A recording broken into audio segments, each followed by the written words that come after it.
Welcome back to the show. So I have a very special guest here with us today. I was looking for somebody who is controversial, but absolutely lovable. Somebody that is a household name and only has interest to do good, is always busy with the community of his own and the world at large. And I think that I need no further introduction for Mr. Heshy Tischler. Oh, my name is on the sign behind you. You know, Ari, I like your opening comment of controversial, but you make an error when you say that. I'm not controversial. You know, you guys watch 2-second videos or 2-minute videos, and people get bored when they watch my videos for 5 minutes or 10 minutes. You know, you change your television to radio show. So I try to get a 2-minute message out. So I make it funny, I make it entertaining. Today I was at the Memorial Day parade, and people laugh because I just come up with things. I try to be joyous. My wife, I wake up of 32 years every day, 33 years, and every day I wake up, and this is our game we play, and she has to say 2 words to me every morning. You're handsome. Now I know she can't see well, she might be lying, but that's what she says to me. And every day I come home, then we fight about money, we fight about kids. What you people don't see behind the scenes is that me and Linda took in 21 kids. Not all Jews. We had a Muslim kid, a Christian kid, a black kid. There was a young man here, 42 years old, the other week, and he came into the campaign headquarters, and he said, I'm looking for Pops. He said, what do you mean, Heshy? He said, what do you mean, Pops? He's my father. He said, what do you mean, you're joking? He says, no, he raised me. Took me when I was 17. He got me married. The kids are his. They call him Grandpa, Uncle Heshy. And like my campaign manager and the workers were in shock. I said, what, do you have a problem that he doesn't look like me? I have 118 nephews and nieces.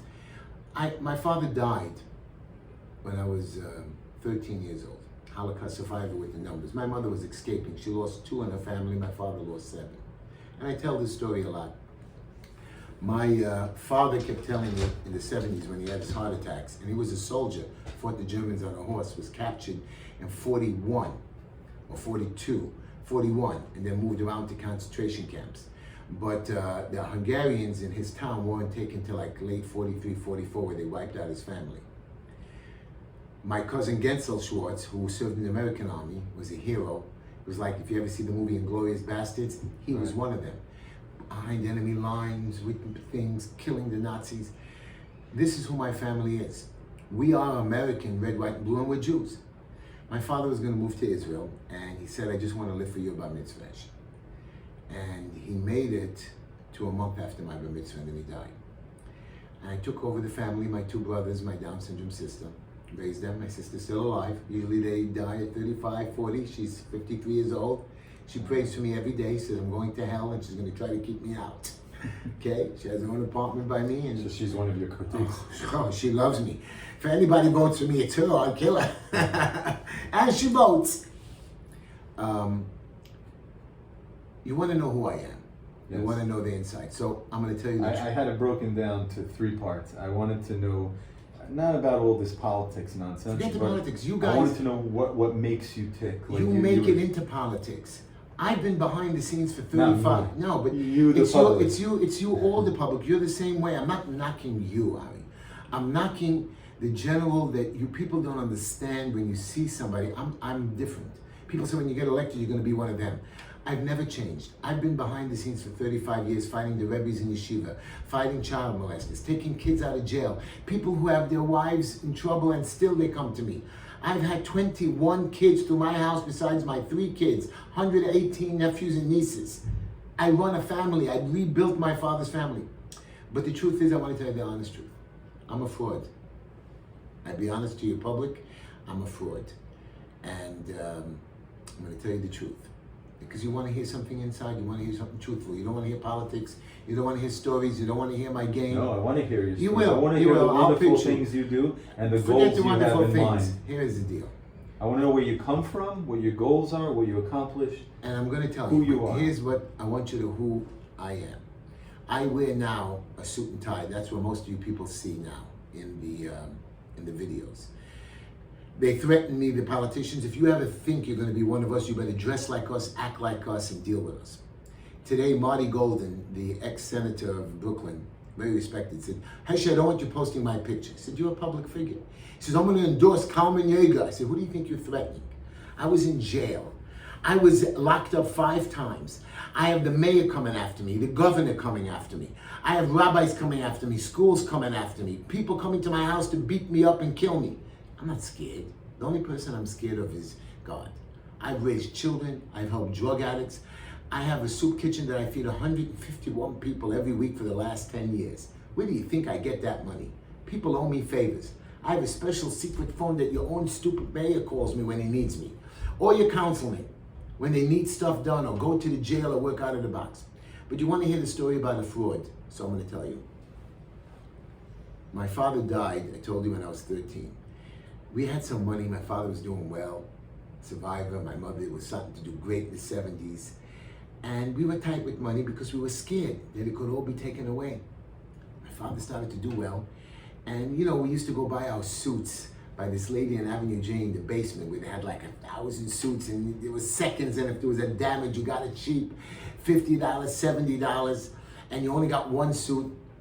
And the shirts were $3 or $10, you know, that was a good shirt. Ties were, forget about it. You got one tie, 2 if you were lucky, and not even, you know, nice. Before my bar mitzvah, my father took me shopping. Not well, but he took me. And he took me to a store and he bought me a $300 suit. Now I know you don't understand what that is today, but back then in the 70s, people made $4,000 or $5,000. It wasn't $10,000, it was like a good $800 suit compared to today. Right. He took me to a nice store. A tailor, you should have seen that suit on me. I look great. Bought me a shirt for $40. You're talking again, we make $5,000 a year, $6,000 a year. It was a pretty good salary. $200 shirt. He bought me a tie that you would die for, because there wasn't a lot of different ties then. And then he bought me the Shabbos hat. Looked like a gangster hat, but it was a Shabbos hat. I looked like $1 million. Took me to buy shoes worth over $150. We went home, my mother said, "What's going on?" My father said, you know, he lied to the mother like we all lied to our wives. No, I bought it cheap, this and that, but it was perfect. Everything fit, no seconds, the tailor, it was perfect. My father died in Israel on a Shabbos. Now remember, we're only allowed to wear our clothing on Shabbos or on a holiday or at a wedding. And if you ripped it, you were dead. My father died on Shabbos in Israel, coming home to pick us up to move us to Israel. The whole house was, you know, when somebody dies, it all goes crazy. That's why I'm very helpful when children or families pass away. I go there, I try to help. I go to the shivas, even if it's before the holiday. I bring food, especially in my community. Even though they don't need me, but sometimes they do. I'm a big supporter of Misaskin. Gave them lots of loans and never asked them to pay back. So when my friend Yankee Myers passed away, I was sad because he always asked me to do a mitzvah here, and then it was so powerful for me that he allowed me to help them. And when he died, I jumped on a plane. However, I got to Israel without a passport, my brother, and we got in. And in Jerusalem, they don't allow you to go to your father's funeral. They don't allow. That's a rule. No, you can't go to the cemetery. It's illegal. Because the shaidim or the demons will pull you in. So they held the body somehow. We bribed and cried and threatened, and we had enough friends because I had family since 1945 in Israel. They held the body. And I got there at nighttime maybe about 20 minutes before they were going to take him to the cemetery to bury him. I get there, they opened the thing for me to make sure, and I said the prayer of Kaddish, you know, the last prayer, the prayer you say for the day. Then, as we Jews mourn, they rip our clothing.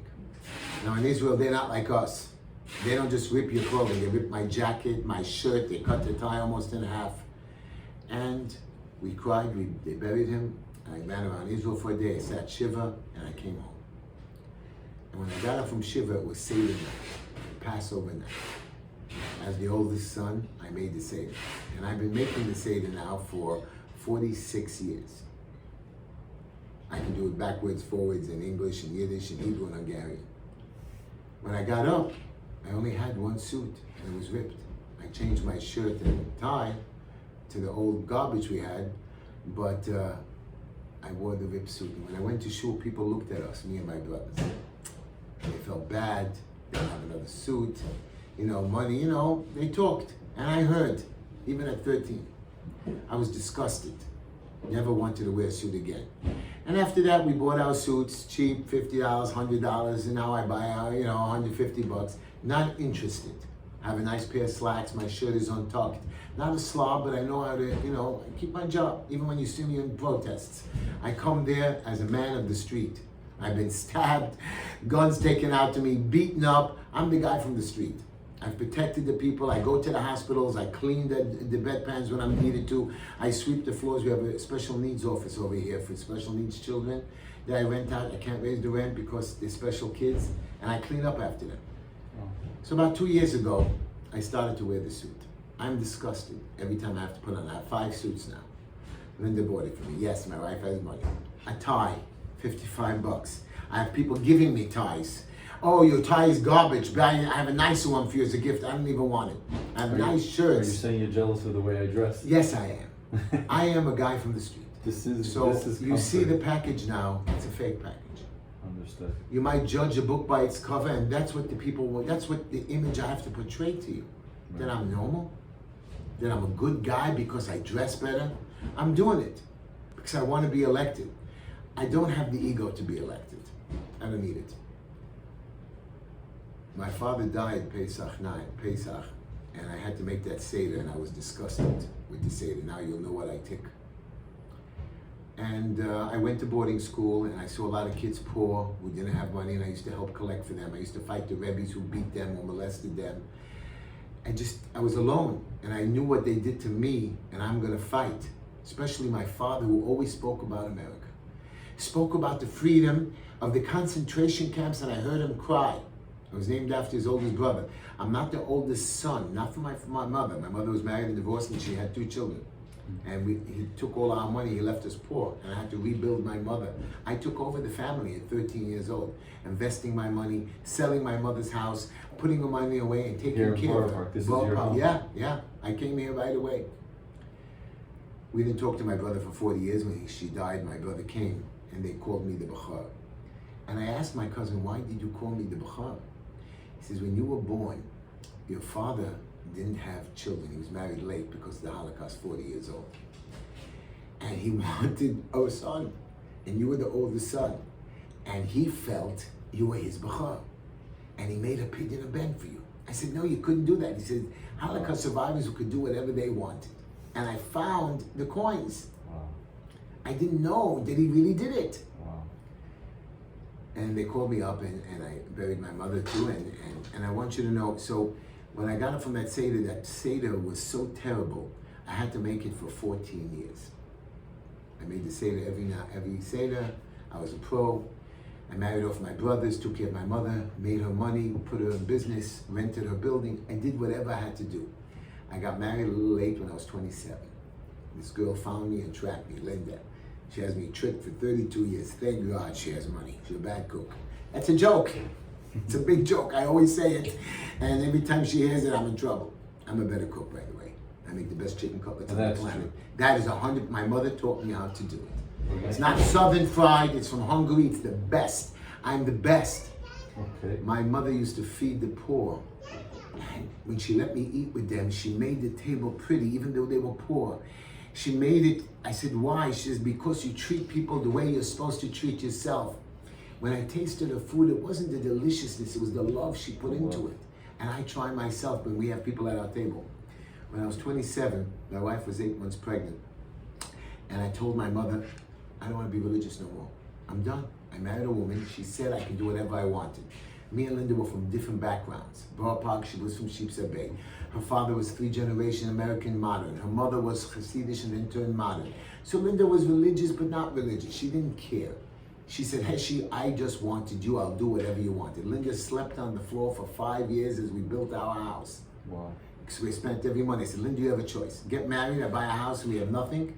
Now Linda has a bed with Egyptian cotton sheets. I slip off them. I swear I hate them. I hate sheets, but I keep my mouth shut. So you want to know what happens? So you're surrounded by committed people, your family, your If you're not committed or loyalty, then I don't need you. Because I am loyal, but I want to finish the story. On Pesach night, 14 years later, I told my mother I'm going to Florida. And my mother said to me, Heshy, you can't. You're religious. I said, I'm not religious no more. And my mother said to me, Heshy, give me one more Seder in the old Hungarian accent. I said, Mommy, 15 minutes, I'm done. I'm not doing this 5-6 hour Seder. I'm not inviting any guests, no brothers, nothing. And I sat down at the Seder with my 8-month pregnant wife, and I was flying through the Seder. Smooth. I know it by heart. 14 years. Middle of the Seder, Linda gets up and said, I'm having the baby. I said, no, you can't have the baby. It's not possible to have the baby. She's screaming. I put the doctor on the phone. The doctor said the baby's not coming. As I bend down on the knee to put on her shoe, I'm putting on the second shoe, plop. The baby falls in my hand, a little piece of garbage. Placenta on the floor, blood all over me. My wife is on the floor dead. The baby's dead. My mother's screaming. My sister calls 911. It was 1991. And they told me, do not rip that cord. I said, I'm on my knees. I don't know what to do. Dead, exhausted, burnt out. And the baby started to cry, and I saw it was a boy, so I knew right away what the name would be. And Linda got up.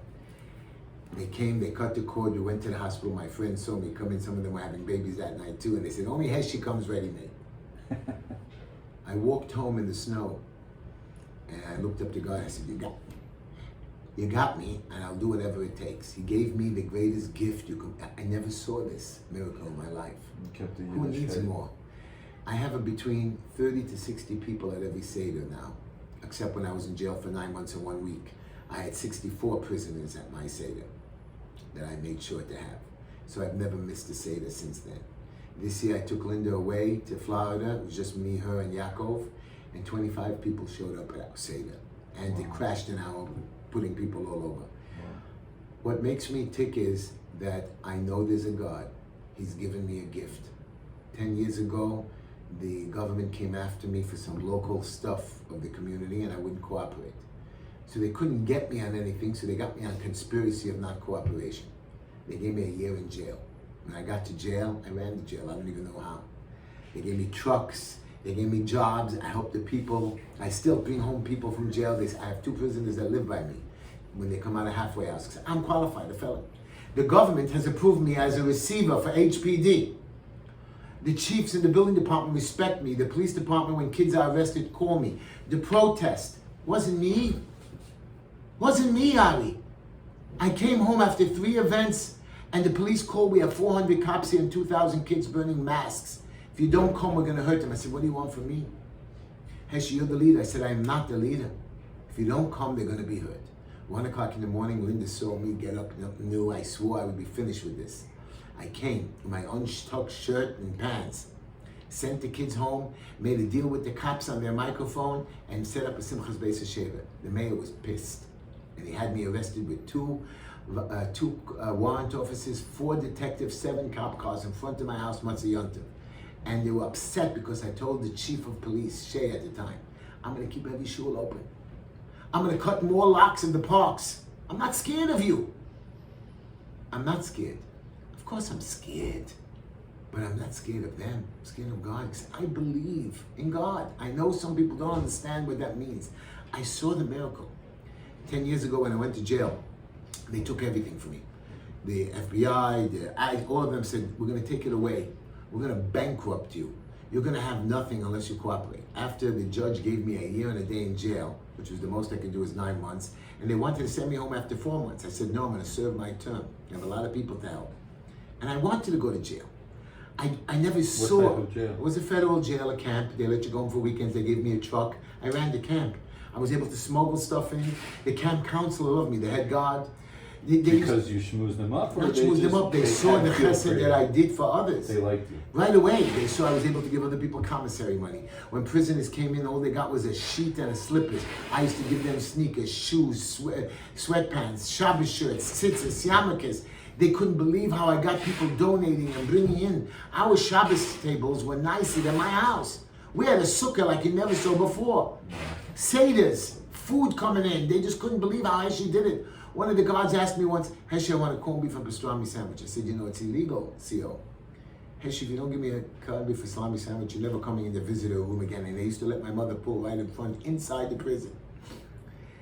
And I said, I asked the guard, would you like the bun toasted or not toasted? I believe in serving your fellow man. I know America is going through a tough time. Things look bleak. We must fight for it. My father fought for the freedom. I fight for myself, and I'm going to keep telling you these stories. I believe in you. Even when you screw me or mess me up or turn me into the jail. I came home after 9 months and a week, bankrupt. They wanted to take my building. People didn't pay rent. The government took everything, and I was dead. I sat for a month. I had a home confinement thing for a month. I was free to go to work, and I just told my partner I'm closing up. He also bankrupted the business. And I left him with a great business. As I came home, people started knocking on my door. Heshy, we want to deal with you. I said, why? You know how to keep secrets. You didn't get anybody in trouble. And I've done it for years. Abused children, abused women, Now they just people started with saying gets. And they knew my name when they're in trouble. You call a Heshy Tischler. But they never knew my face. And now they know my face. And the business grew. The commissioners, the chiefs at the building department respected me. This building I built my own 2 hands, and I got my permits and licenses.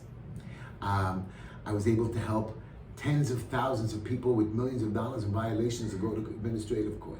I have now 3 lawyers, 3 architects, 4 expediters, and I'm the field inspector.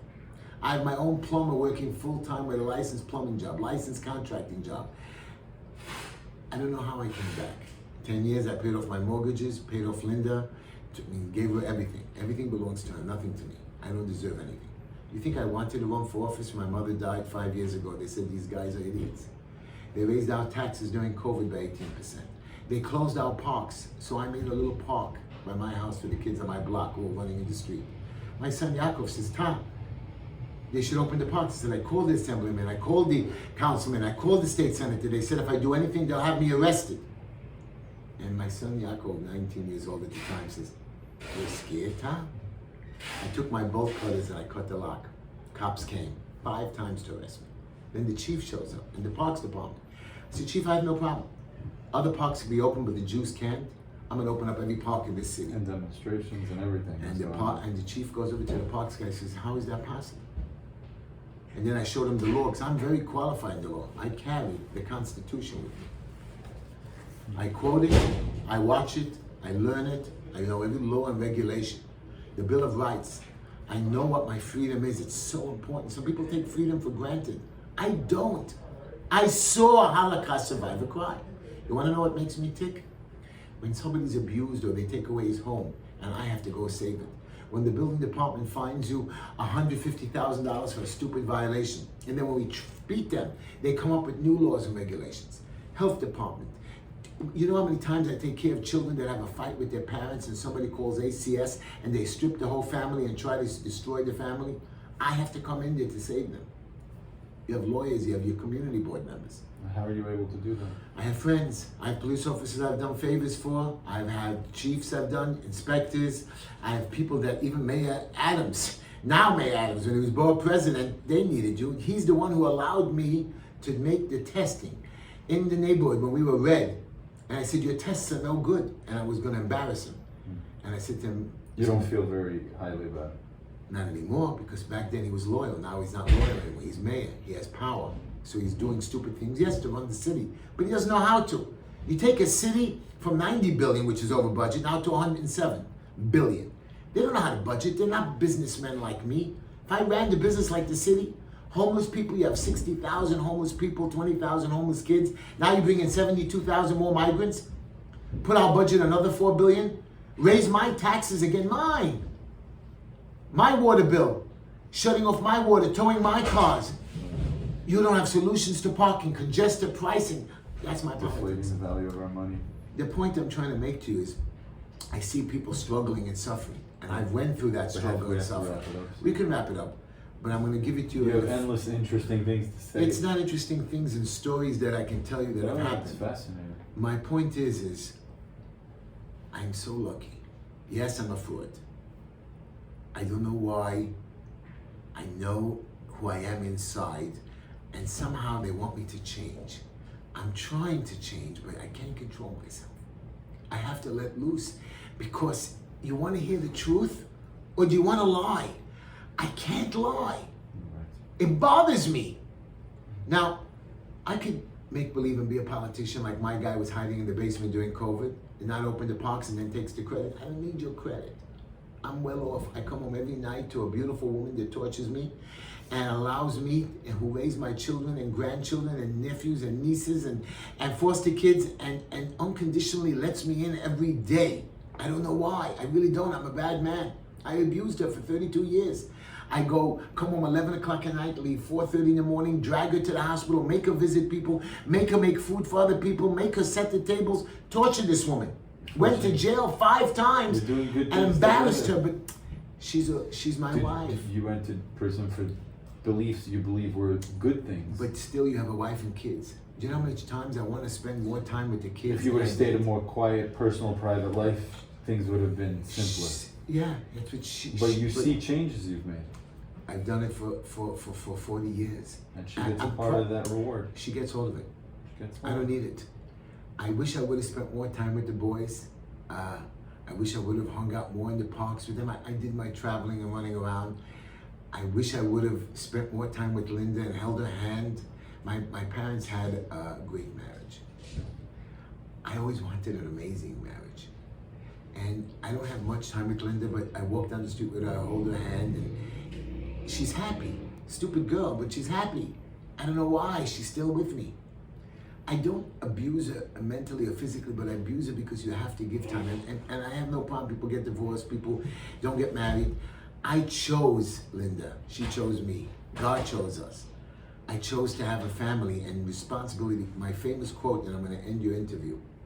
It's not your ability. It's your responsibility. When you take responsibility, there's no excuses for anything else. For everything you see around you that you can improve. And also what you take on. You can't just take something on and drop it. Right. And I've done that. I've been Right. responsible. And I just can't drop it. Don't you think I want to sit on the beach and drink pina coladas and snap my fingers and say, Linda, another one? Never happened anyways. I don't think you want But it. I do. Yeah. But again, you think back to Hashem and God, and every morning and you say that morning prayer, Moida Ani Lefanecha, thank you God for my soul. And I ask him, what crazy thing do you have for me to do today? And every day there's something. Interview with Ari Buncher. I mean, you want to know, am I a fraud? It bothers me that I can't be more real, that I have to play a game, which I never played in my life. I get it. But I have to because, you know, I was in the I pomegranate. specifically decided to wear my most fun T-shirt to interview. I would have done that. 'Cause I'm going to give you a that- Heshy. I should have made you more Heshy Tischler t-shirt. Right. But I want you to. You're in the middle of Bar Park, and it wouldn't make a difference to you if I had curly whirlies My or wife. if I was wearing a tank top. Please, These I have things people don't come to affect my me. house with pants and shirts, and my house is doors open. People know on Shabbos, you can knock on the door and there's always food. There's always a table set. No excuses. I don't care how you dress and how you look. It's a nonsense thing, anyways. Right. I'm playing the game. I'm sorry, people. I have to look like them. I don't know why, because it makes you happy for some reason. Makes you happy that I look like them. Fine. If that's what it takes, that's all it takes. By the way, HeshyTischler.com, you can donate. I get 8 times the matching funds. But to close out your thing, I'm a man of truth. I'm a man of honor. And I expect all of you to understand that. Honor is first by me. Loyalty to my wife. I could retire tomorrow, and Linda tells me why. I say, God sent me. I know you laugh. God talks to you, Heshy, you need medicine. He did. He spoke to me in the voice of my father passing away and raising the family, and my son being born on the holiest day of the year of Passover. He took away and gave it back. He put me in jail, took everything from me to teach me how to take prisoners. And then he gave me everything back. Not gave it back to me, gave me back more than I ever wanted. I don't even want what I have now. I know you're laughing. People want billions of dollars. I have more than I ever wanted. A wonderful thing. And, you know, I was walking in the store and most people come over, take pictures and smile and laugh at me, invite me to their weddings. You know, during the pandemic, I kept open 104 wedding halls. We had to find Amazing. cash with me in case they did it. Followed the sheriffs and made sure that they wouldn't close my 104 weddings I did. I didn't do, I just helped them. And you know what? I can't believe that those people got married. And people came over to me, Chilul Hashem, you embarrassed us. I said, wait a minute, you used the freedoms, the parks, the weddings that I opened up, you came. Right. And that's how you talk to me? You're Chilul Hashem, you're embarrassment to the Jews, embarrassment to the community. I said, nobody else did it, but you used the freedoms. You allowed me to use my money to sue Yeshiva World last year. Road and Heshy has 25 lawsuits. 5 of them were against the city. I'm an HPD receiver landlord. Of course, yes, I was arrested.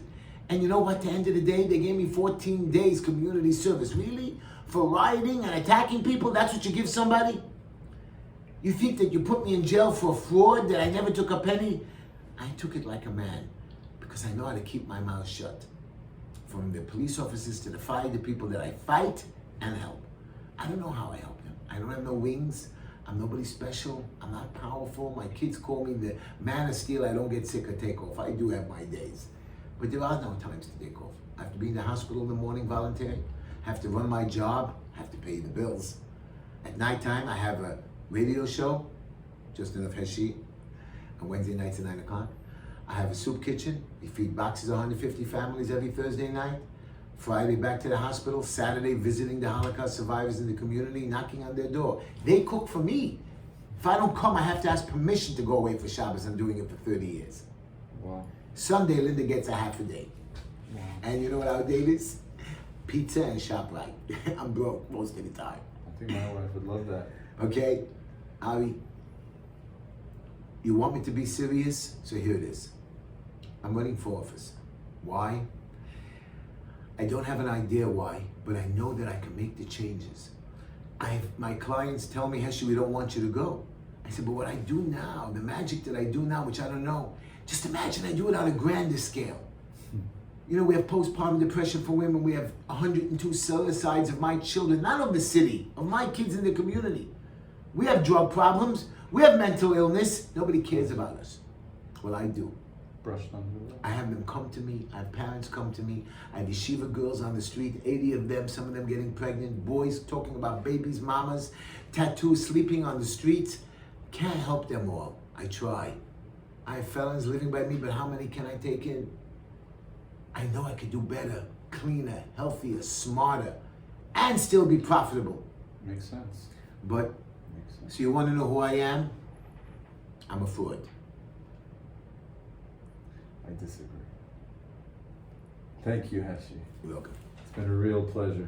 I appreciate Thanks for it. opening up to me. I'm sorry, I hope I didn't embarrass you. And No, I hope I didn't make your crowd sad. My biggest concern was that you have so much to say that you need days, weeks. Months, years. I have a book, you know, I tell a joke about Linda on every show. And Linda says it's a lie. I said, Linda, I have it all written down for 30 years. Every one of your stupid comments. I fix it up a little bit, but I have those comments and I say a joke every show. She says, it's not true, it didn't happen that way. I said, in my head, it did. One compliment to Linda before we end it.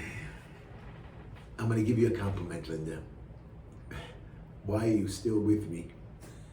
Really? I don't know. She took in a bum and she made me to the man I am. Maybe for the same reason you feel you could do more if you go higher up in politics. She feels what she's accomplishing with you as she builds you higher. Maybe it's one and the same. She allows me the freedom to, even though she criticizes or we argue, but she knows it gets her nowhere. And she's happy with those little sarcastic remarks. And she knows it doesn't bother me. And every day we laugh. So, Linda, thank you for laughing at me, even on my stupid jokes. Thank you so much, Heshy. You're welcome, baby. Okay. Thank you so much. Be well.